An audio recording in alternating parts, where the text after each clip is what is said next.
Welcome to week 6. So we are really in the middle of working our individual projects right now. I hope you had a great weekend. I hope that you have been using and playing with Captivate.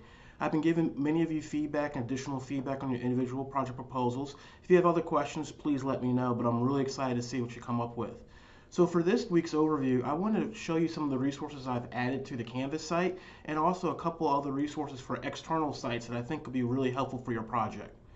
So on our Canvas site, if you go to underneath the individual project resources, you'll see a link for hosting pages on the UNCC website. So you're going to need to deliver a URL to me of your finished product, and I suggest that you use the UNCC web space for it, and you can click on that to get information on that.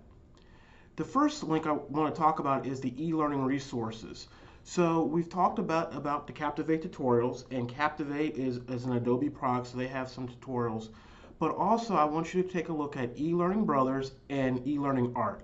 So first on the Captivate site, what you'll see is you'll see some information about introduction videos, featured videos, and interactive videos, and also some of the different ways that you can use Captivate 2019. So for those of you who have done a 2017 training with Linda, don't worry, it's very similar between the two versions, and I encourage you to take a look at this as you'll get some ideas and some interesting ways and interesting effects that you can use.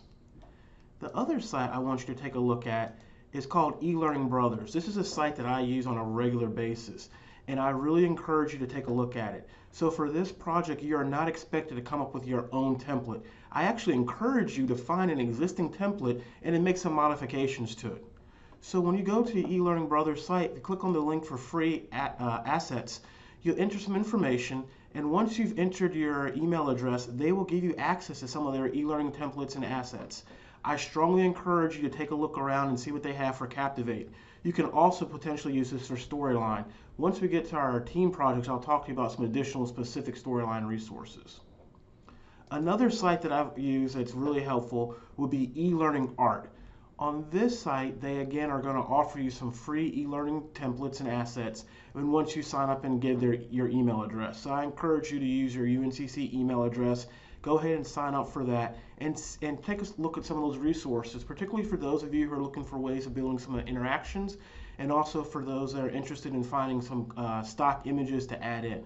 What's great about the stock images, both on eLearning Art and eLearning Brothers, is that they already have the backgrounds cut out. So it looks very clean, it's going to look very professional.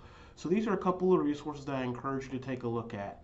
This week we have our typical discussion forums due on Thursday, replies by Sunday, and also you have a Flipgrid reflection. And I'd like for you to do that about Saturday, so it'll give you some time to look at each other's posts and sort of reflect on the work you've done. So good luck on your individual project. I'm really excited to see what you come up with.